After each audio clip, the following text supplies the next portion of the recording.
Hey guys, I'm Trui and I make streamer support videos.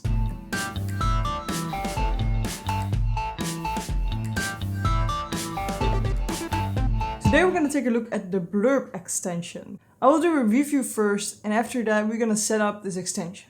If you don't want to see the review and want to go to the setup immediately, I left the timestamp for you underneath in the description. Let's start with what this extension can do. This extension allows your viewers to play sounds in your stream for a couple of bits. This extension can be used as panel or as a component. A component is an overlay over your stream that is interactable, and a panel will be placed on your profile. This is the section below your stream. Let's jump into the pros and cons, starting with the pros. This extension is very easy to set up. If you want to see how, I will show it later.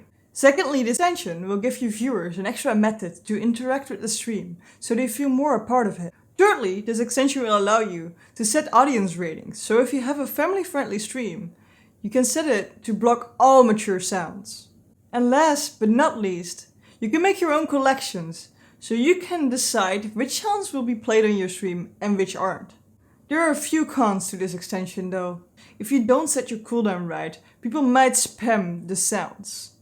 And the other con, because you can set the price yourself, if you make the price of those alerts too high, you may come across as arrogant. But on the other hand, you can also make them completely free. Personally, I would not allow my viewers to go nuts with this extension. But I think it would be really cool for an event stream, or maybe a horror stream. If you play a horror stream, and your viewers can interject with spooky sounds, that can be a lot of fun for them. Let's jump behind the PC and I will show you how to set this up. Okay, so how do you use Blerp as a Twitch streamer? Go to twitch.tv, click on the top right on your icon and go to Create a Dashboard. Then on the left, under the Live tab, you will see a tab called Extensions. Here you can download extensions. Click on the search bar and type Blerp. On the left here you will see the Blerp app. Hover over it and click on Install. For me it's already installed. Then go back to Extensions by clicking on this arrow and go to My Extensions. It will appear here somewhere at the left. To activate it, click on this Activate button and choose one of the things you want to use. I want to set it as a component because I want it to overlay on my stream. So we click on Component 1. You can drag this box to wherever you want it to appear in your stream. Let's say top right for me. It is now activated. You can also use Blerp as a panel. Therefore you need to go to your profile first. Scroll down until you see the Edit Panels button. Now scroll all the way down until you see the plus. Click on that and then Extension Panel. It says Extension Panel 1, 2 or 3. Remember this number. Go back to your extensions by clicking on Create a Dashboard, Extensions, My Extensions. You can activate it by clicking on Activate and click then on the panel number you have seen just a second ago. And it works now. To check it, just go back to your profile. There it is. But you still want to set some settings. So click on Done. And on the right side you will see that it's activated now. Click on the cogwheel to go to Settings. Here you will see a tab called Blerp Setup. Click on that one. You will see a URL here. Copy this URL. You will not see mine because otherwise you can use my alerts and that's not too best for me. So make sure to open OBS. This is just standard OBS, but it will work the same in Streamlabs OBS and OBS Live. You go down here to Sources and click on the plus and go to Browser Source.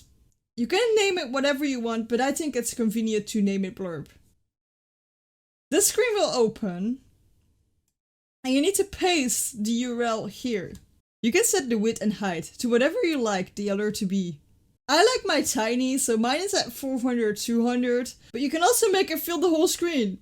And if you set the width and height you want, click on OK. You can always go back and change them. Sorry for the little streamception, this is because I'm actually recording with OBS. But you see this box appear and this is where the alerts are gonna be.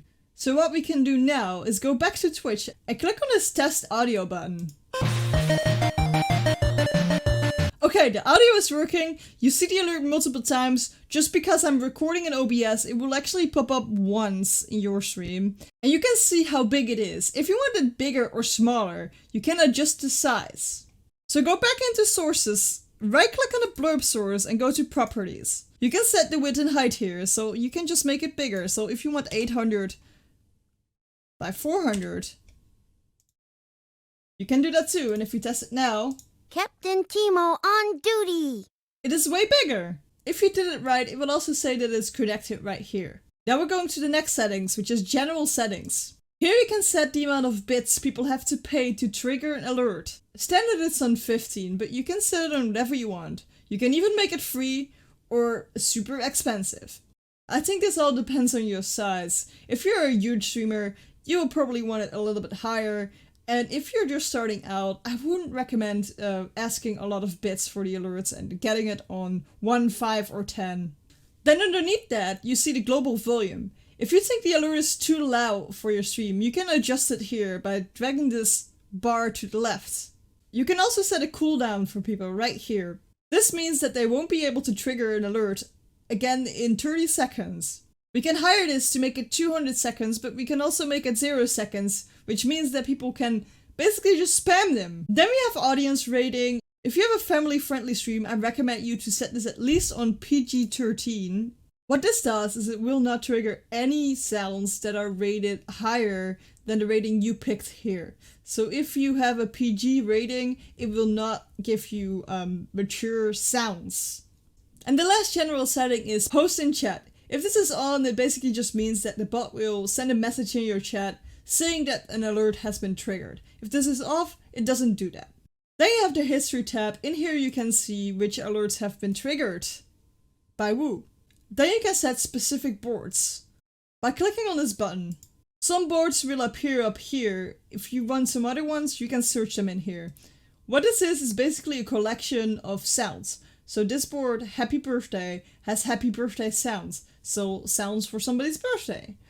You can feature them. So basically, if it's your birthday, you can feature this board and people can leave some nice birthday sounds for you.